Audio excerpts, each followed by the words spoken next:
Hayden. How are you doing today? I'm doing okay, yeah. How was your weekend? It was long. I definitely got a little sick, just because like of my autoimmune disease. I had like a crazy flare up. And then I just did some stuff for my job that was kind of frustrating, but other than that, like it was restful in a way. What was frustrating about your job? I just got assigned like this whole like new clientele, and I was asking my supervisor about like some advice on just like how to approach this. They each have like very specific situations that they're in, and I was just asking him advice on just like how to best address their needs, and he just said, "I trust your judgment," and that was just frustrating because I was like, I'm still learning. I've only been here for like 6 months, and I want to be like as like moral as possible, and like I want to make sure that like I approach it the best I can, and I'm just not feeling like I'm getting any support, and I just feel alone and isolated at my job. I'm so sorry. That sounds super frustrating. Yeah. Especially with you being so new Yeah. in that job. What do you wish that your supervisor had said? I just wish she would have said, hey, like here's some resources that I've tried, and like here's what I've seen, and like I just wanted some life experience, and I'm just so overwhelmed and I'm frustrated, and like I don't even want to be at work anymore. Like I'm just over it, because I wish I would just have more guidance and support. And like maybe like that's just reality, and like that's just like you're not always gonna have just like things spoon fed to you, but I guess like my expectations were just that it'd be a little bit more supported, I guess.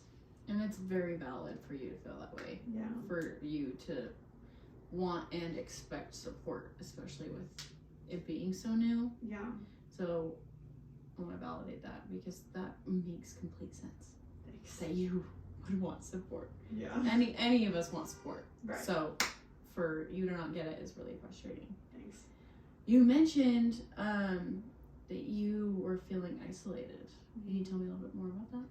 I just like, I feel like I show up at my job, no one cares that I'm there, no one like acknowledges my existence or like notices the work that I do, and I feel alone and I feel isolated, and like I've tried to like connect with different coworkers, and like, you know, just make small talk, but it's as if like they don't even care that I'm there, and so it's gotten to a point where like I don't want to even be there anymore, and I'm overwhelmed, and I'm just done.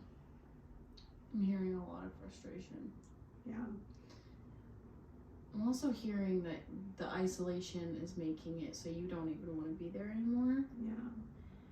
Can you dive a little bit deeper? What do you mean when you say you don't want to be there? Do you don't want to be there specifically, or? I don't even want to be here.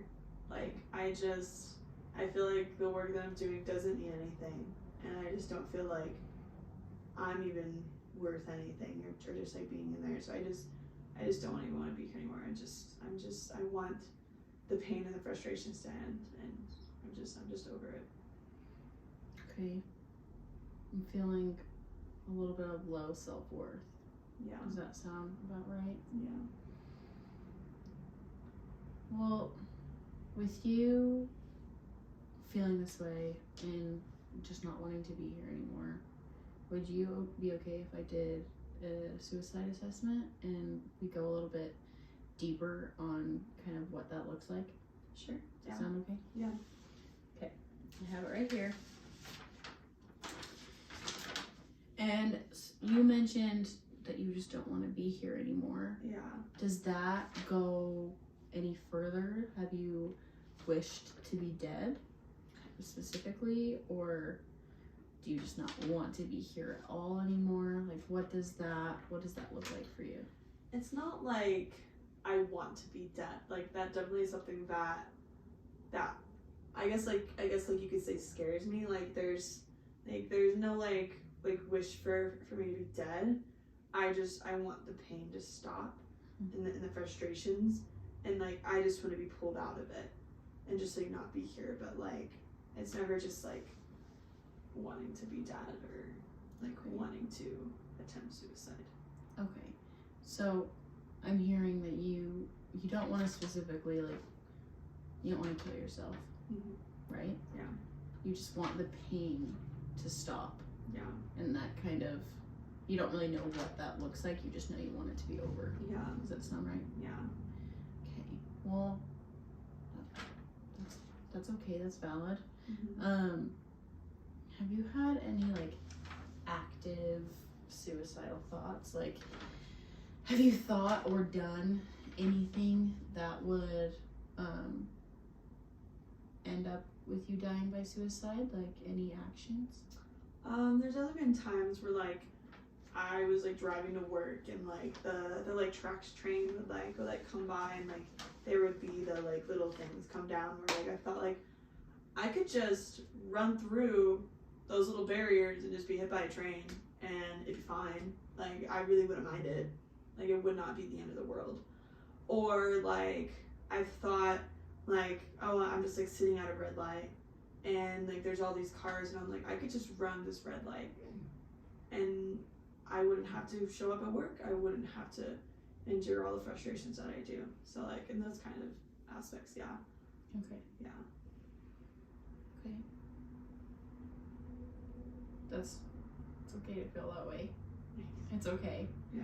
But I'm glad to hear that you haven't intentionally done anything. No. Like no self-harm, nothing like that. No. Are these thoughts kind of like if you like the train?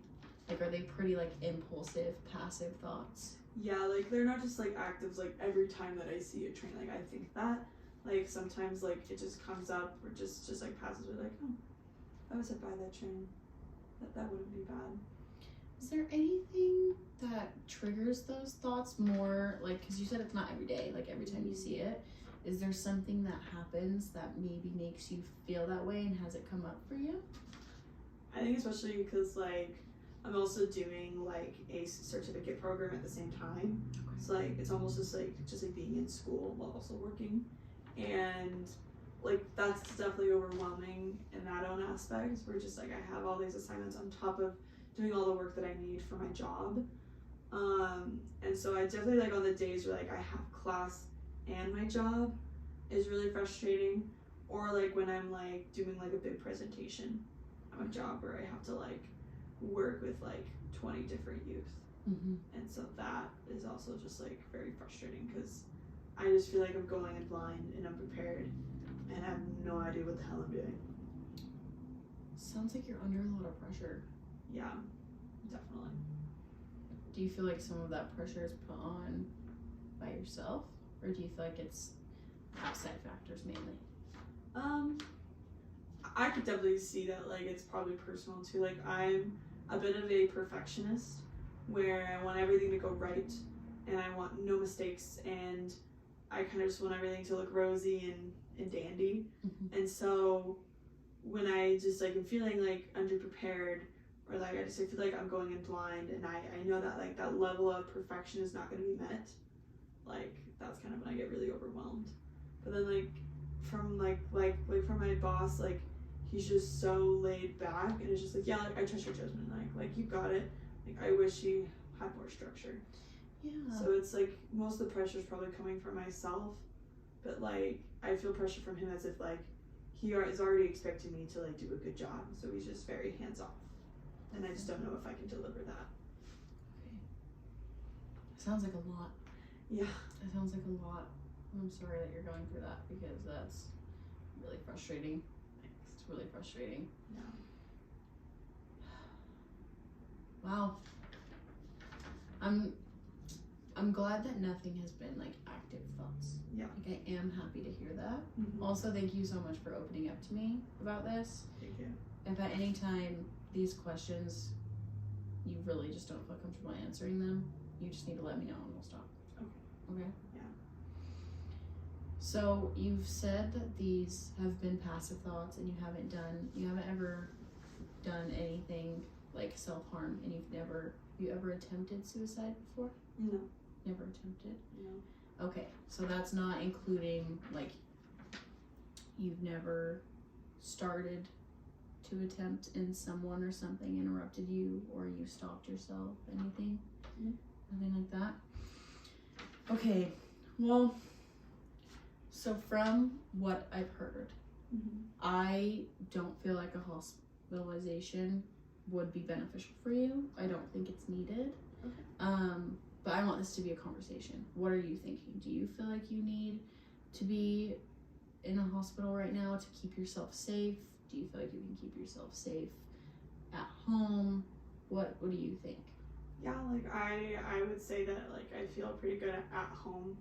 Like it's just me and my husband, and like it's pretty chill, and I feel like I'm able to look after myself. That's great. Do you feel like your husband's a good support for you? He definitely is. Have Yeah. you opened up to him at all about this? I've definitely like vented to him about work, but like I've never talked about like the thoughts of the train or just like running the red lights. Like I've never really talked about that. Like he knows that I don't love my job, and he's kind of invited me to just like quit, but I kind of can't. Like it's the job that I have to hold on to, Mm-hmm. and so yeah. Okay, well, we are going to create a safety plan. Okay. By creating the safety plan, it would be a good idea for the people who you put as supports on there, for you to open up to them and tell them what's going on. You don't have to be specific, Yeah. but at least one person, and the person you're living with, who is your partner, you probably might need to tell them what's going on. Does that sound like something you can do? I don't want to tell you what to do, but Yeah. it's just like a thought of like maybe it would be a good idea. I can definitely do that. Okay. Well, we're gonna go through the safety plan together, Okay. and I'm just gonna fill it out, and we'll see how this goes. And this should give you kind of a better idea on how to look for warning signs, how to cope. So when you are having these thoughts, and especially if they start to get more active, you can remember, okay, I have a safety plan. What do I have on there? And it gives you that minute of like not acting on impulsivity, Mm-hmm. and looking at that and be like, okay, what are my resources? Yeah. Does that sound like something we could do? Yeah, for sure. Okay. So what do you think would be a sign that you need to use your safety plan? Again, probably like if I'm like sitting and waiting for that train to pass, and I just start getting those thoughts of like, oh, like I can just go through these barriers, just get hit by a train. Having those like passive thoughts is probably when I'll need to use my safety plan. Okay. Are you okay that I'm writing this down for you? Yeah, of course. I will make a copy of this so that we both have one. Okay. Okay. Yeah. All right. So you're thinking, you're sitting at the train, those passive thoughts start to come by, Mm-hmm. a little impulsive. That's how you know that you'll need a safety plan. Yeah. Are there any other warning signs where you're thinking about this, like suicidal ideation, where you're starting to think maybe this could be real, like maybe this is something that I'm really considering? Probably like when I'm at work and I'm like feeling really frustrated and like just like saying or thinking like I just want this to all be over.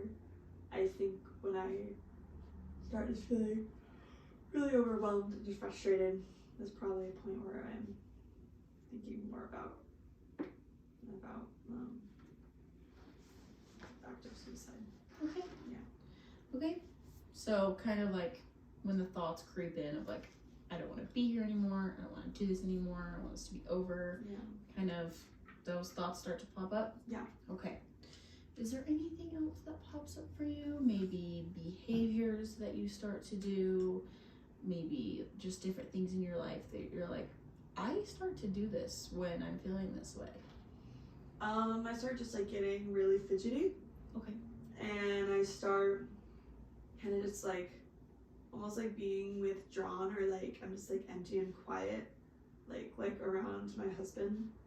Okay. That's kind of like when like I just get stuck in this mindset that I'm failing. You feel like you're failing? Yeah, I just don't want to be here. What makes you feel like you're failing? I think when I feel like I can't keep up with my work, or I don't know what to say or what to do to address the needs of the clients that I serve. I think that's when I kind of feel like a failure, that I don't know what I'm doing. Well, hopefully we can, with more of our sessions, we can start to dive into that a little bit deeper and Yeah. find some things that might help you feel a little bit more accomplished, because I bet you're doing better than you think you are. Okay, what are some coping strategies that you think that you do to help with, like, when the thoughts of, like, the train and I don't want to be here anymore? Like, do you have any coping strategies that you utilize? Especially like when I'm like in my car, I like to blast Taylor Swift. I love it. Because it makes me it's just bubbly and it's poppy and it's catchy, and it's something that I grew up listening to. So usually, like, if that's going on, like, I like to turn up Taylor Swift and it just makes me feel better. Kind of snaps you back into it. Yeah. I love it. A little bit of nostalgia Yeah. with Taylor Swift. For sure. That's awesome. Yeah. I think that's great. Music therapy is amazing. Yeah. It's amazing. For So sure. music can do wonders. So I love that. I love that that could be your top one. Even if you're not in the car and you could put on headphones at home, Yeah. blast it with your husband on a speaker, Yeah. on the TV, do something, dance around a little bit. I think that'd be so cool. Thanks. It'd be great for you. Yeah. How about, are there any other coping strategies? I've been reading a lot more, just like, when I'm just like feeling like a little bit withdrawn. Like, my husband's never read Harry Potter before, and so I bought us some Harry Potter books that we've been reading together. And so like whenever like I'm like feeling withdrawn or just like isolated, I'm usually like, okay, like what if I like read a book or like read some Harry Potter and stuff like that. That's awesome. Yeah. I think it's amazing that you're doing it together, because that's also going to help with you not being so withdrawn and isolated, Yeah. is because you're doing it with him. Yeah. It's kind of like bonding Mm-hmm. while also having such a fun time reading. Right. Harry Potter's so cool. Yeah. That's awesome. Yeah. Is there, we can just do two, but is there a third coping strategy that you think you might have? I know at work sometimes it's harder to find in certain ways, but I usually just start just like snacking for my lunchbox and trying to like distract myself with like, okay, I'm gonna eat a really good lunch today. So I just think about food and the lunch that I packed. Food's awesome. Yeah. And if it gives you something to look forward to, like, Mhm. okay, I just gotta get to lunch. Yeah. If it gets you through that, that's perfect. You just need something that's gonna help you in that moment. Right. All right. So, do you feel like we're good on coping strategies? Okay. We're gonna move on to some people that might help provide a distraction. Is there anyone that you can think of? Definitely my husband. His name's Sawyer. He's definitely really helpful and just, bringing me peace and calm, and like he seems to kind of usually pick up when I'm not really feeling like myself, and so he's usually someone that I can talk to. That's awesome. Is there anyone else? Probably my neighbor Whitney. Like she's very sweet. Like she lets us use her washer and dryer, so we don't have one. That's And awesome. so she's just someone I can just always talk to, and she's very open and very sweet. Awesome. You feel like you could trust her? Yeah. Okay. Is there any places? I do like the park that we have. There's this like little secret entrance that we have to like get to it, and so like we can like go on walks. I haven't gone on a walk there in a while, but that's usually a place where I just felt very peaceful. That's awesome. You have like a little secret passageway. Yeah. That's so fun. It's super fun. Yeah, it's like an adventure. Honestly, yeah. Yes. Yeah. Are there any other places? Um, It's okay if there's not. I don't think so. Okay, that's what we'll stick with. So what about people you can ask for help? Are your husband and Whitney, are they both people you can ask for help and you can be honest about what's going on? For sure, yeah. Okay. Is there anyone else? Is there a third person that we can maybe put down if maybe your husband is gone on a work trip or Whitney is out of town? Or There's always my mom. Our relationship is just kind of rocky, but I can usually talk to her about stuff, and sometimes she has the right thing to say. Yes. So, yeah. Sometimes she can be a last resort. Yeah. If your husband and Whitney are not available, it's just good to have a backup person Right. in case things are really bad and you're like, I gotta talk to someone. Yeah. Okay. Perfect. Another great thing to have is like emergency services if it's a crisis situation.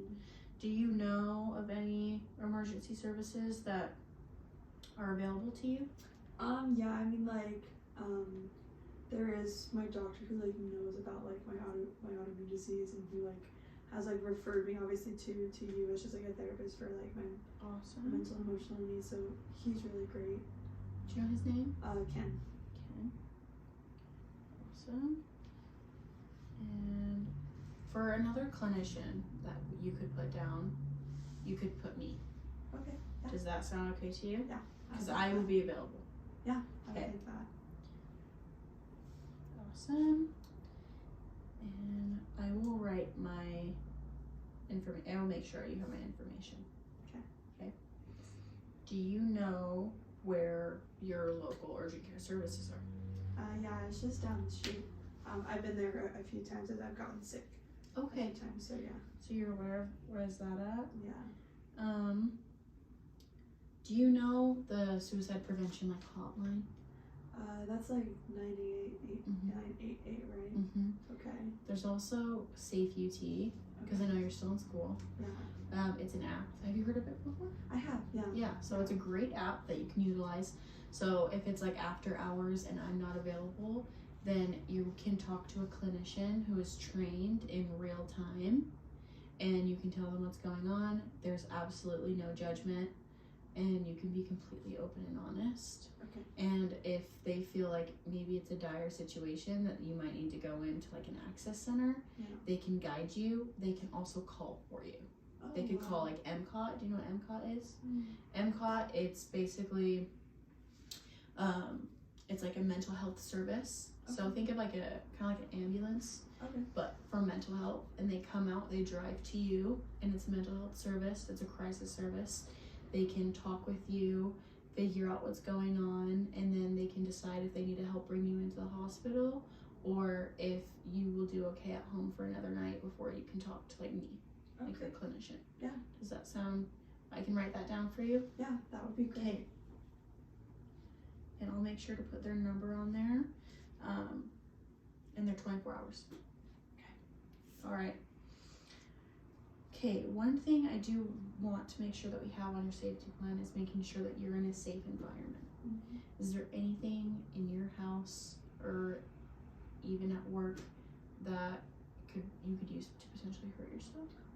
I know here at home, like, I have some pretty strong, severe pain meds for when I, like, tore up my tendon in my knee that, like, I, like, think, like, I could probably use to just, like, overdose because they're pretty strong, but other than that, I can't really think of anything else. Do you think that we could have maybe your husband or even Whitney hold on to those pain meds so they're not in, again, impulsivity is what we're really scared of here. Right. And if those thoughts come in and no one's home, Right. you don't want to be able to have access to those. So just, like, not having them in close proximity, yeah. Yeah, do you think that's okay to either have Sawyer hold on to them or Whitney? Yeah, for sure. Okay. And then you don't feel like there's really anything else? No. Are you worried about any sharp objects or anything like that? Or are you okay? Yeah, we're okay. Okay, awesome. I am going to make a copy of this so we both have one. Okay. So that way, if you call me, we can both go over it together. Sweet. And then if we need to get you into a virtual session quickly, I will make sure I have space in my schedule. Okay. Do you think you can make yourself safe until we meet next? Definitely. Okay. I'm gonna write that you made a commitment to keep yourself safe, and then maybe we can make another appointment for next week and see how you're doing. That would be awesome. Is there anything else that you want to tell me before we end this session? I don't think so, no. Okay, thank you so much for being vulnerable. I know it's a new process and it's not the easiest thing to get through, but I'm proud of you for getting through it and being honest with me, and I hope this safety plan is something we can utilize in the future. Thank you. Okay. I appreciate it. Thank you so much. Thank you.